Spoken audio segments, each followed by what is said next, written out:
Président, chers collègues, nous voici donc déjà à l'heure de l'examen du budget supplémentaire 2018. Ce budget supplémentaire constitue la première modification du budget primitif 2018 voté le 19 décembre 2017. Il affiche donc, cela a été dit, une hausse de 76,4 millions d'euros des dépenses et des recettes de fonctionnement et ne modifie pas l'équilibre de la section d'investissement. Il reprend le résultat de l'exercice 2017 d'un montant de 114,3 millions d'euros. Il est intéressant de constater que les contre-propositions budgétaires formulées par notre groupe au moment du vote du budget primitif, sur les volets recettes notamment, traduites d'ailleurs en amendements lors du vote du budget, étaient bien fondées. Ce BS nous en apporte en effet la démonstration par les chiffres 10 mois après. Nous relevons ainsi que sur les DMTO, vous inscriviez 314 millions d'euros au BP 2018. Nous vous proposions à l'époque d'inscrire 20 millions d'euros supplémentaires compte tenu d'éléments de tendance difficilement contestables. Vous rectifiez aujourd'hui en rajoutant 14 millions d'euros, portant les DMTO à 328 millions d'euros, plus proche de la réalité, dont acte.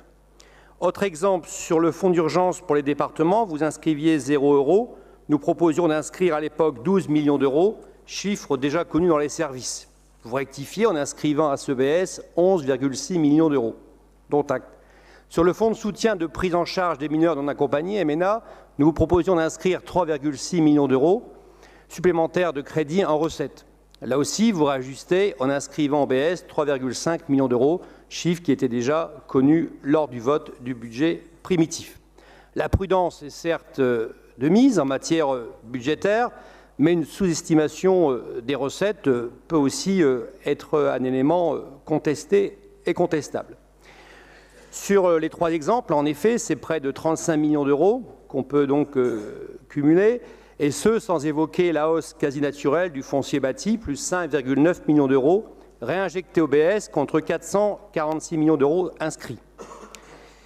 Dans ce contexte qui est le nôtre, où le sort de notre département est en train de se jouer, nous l'avons évoqué longuement ce matin, avec la métropolisation notamment, nous pensons, notre groupe, qu'il faut au contraire utiliser ces quelques marges de manœuvre pour redonner du souffle à nos politiques publiques, en termes de solidarité, par exemple, vers nos aînés, vers nos EHPAD, pourquoi pas ne pas rétablir les 3% de baisse des crédits de fonctionnement.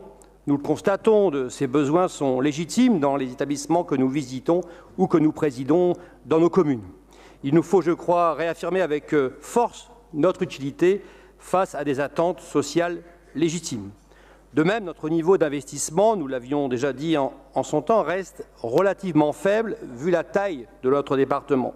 Nous regrettons ainsi, dans le domaine de l'environnement, cela a été expliqué, mais tout de même en termes de masse budgétaire, donc les annulations de crédits, même s'ils ont été reportés sur d'autres politiques d'investissement. Le niveau reste malgré tout assez faible, 218 millions d'euros investis en 2017, alors que 270 millions d'euros étaient prévus, hors transfert à la métropole lilloise. Vous priorisez, sans réellement l'afficher, le désendettement, c'est votre choix, alors que le département du Nord se situe dans la moyenne des départements français en termes d'endettement. Une stabilisation de la dette serait à nos yeux suffisante, et ce afin d'affecter une partie du produit de votre hausse des impôts fonciers à l'investissement et aux politiques de solidarité, à un moment, comme nous l'avons dit, charnière de la vie de notre département et dans un contexte social qui reste difficile. Pour toutes ces raisons et en cohérence avec notre vote lors du budget primitif 2018, nous voterons contre cette proposition de BS 2018. Je vous remercie de votre attention.